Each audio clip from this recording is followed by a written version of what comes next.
in the sense that they can spur new technological progress and focus it.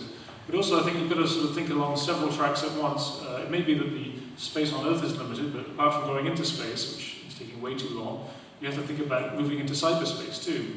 Maybe it doesn't matter so much that the land area on Earth is limited. Perhaps we'll have cities on the ocean who could do that. But we also move into cyberspace and do more activities online, and so it may not matter that much. I'm actually concerned about underpopulation. I think it's, as you suggested, I think a lot of technological progress and economic growth has been promoted by population growth.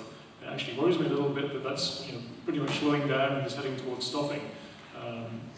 But that wouldn't necessarily matter. Again, also multi-tracking on that, we may start spinning off parts of our minds and creating our mind children, and so population growth could explode again without actually necessarily taking up more physical space. So a lot of possibilities along those lines. One of the best questions ever posed, I think, this year at our office was, how much happiness can you get out of 1 kilogram of matter? we know that there are certain limits of amount of bits of information you can store in 1 kilogram of matter and energy, or how much processing you can do.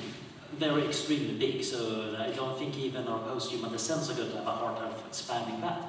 But the really interesting question, there might not be any bounds on the amount of happiness or value that can exist. So this might be a kind of fundamental limit question. It might turn out that we're unlimited here, hopefully.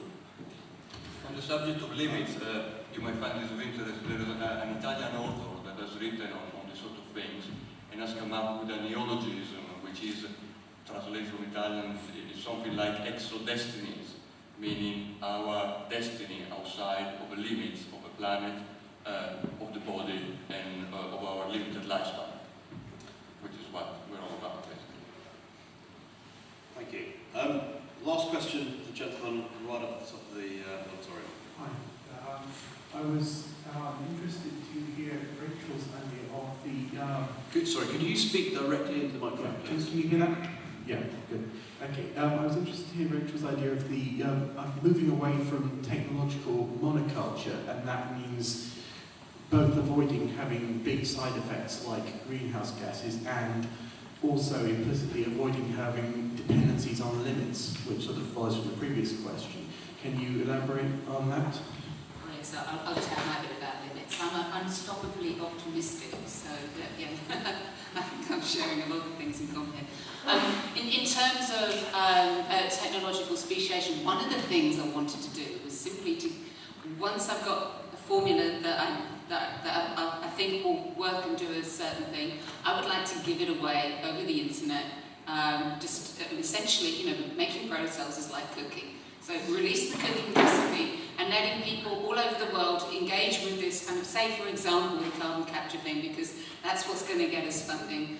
And let people try, the local oil and some alkali, and see whether or not you can apply these kinds of technologies in all kinds of different environments all over the world. Because they are inherently complex, you will get different solutions in India and in the Arctic than you will, say, in a temperate climate. And it would just be really interesting to see how these kind of complex technologies evolve. I think that we've had a lot of kind of top-down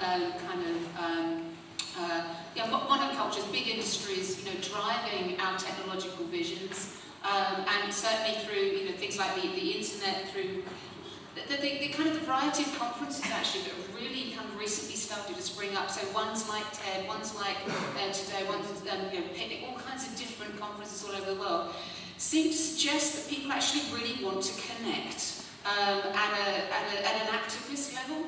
That they seem to be kind of cynical about the ability for politicians and big corporations to solve the problems of the world. And there's like a kind of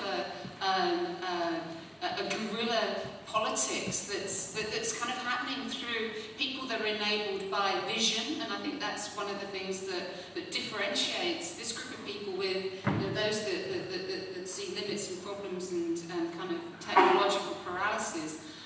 So vision, a kind of a critical engagement with the society and its kind of tools that we're experiencing, and a kind of reconnection at a fundamental level, a kind of I mean, it's globalisation really embodied, and I think in the 90s we didn't know what globalisation was.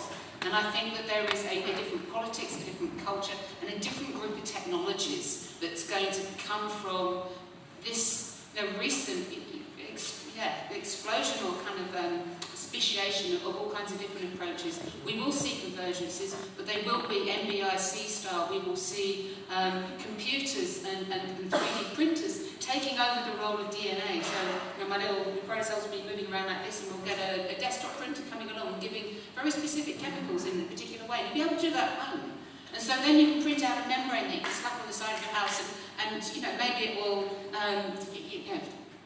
clean something up, but it may also just signal your mate kind of 3 miles away, and say, party tonight, and glow-in-the-dark bacteria kind of come and dance, that kind of stuff. Right. With that, thank you, Rich. I'm going to have to ask everyone to give a big thanks to the panel for their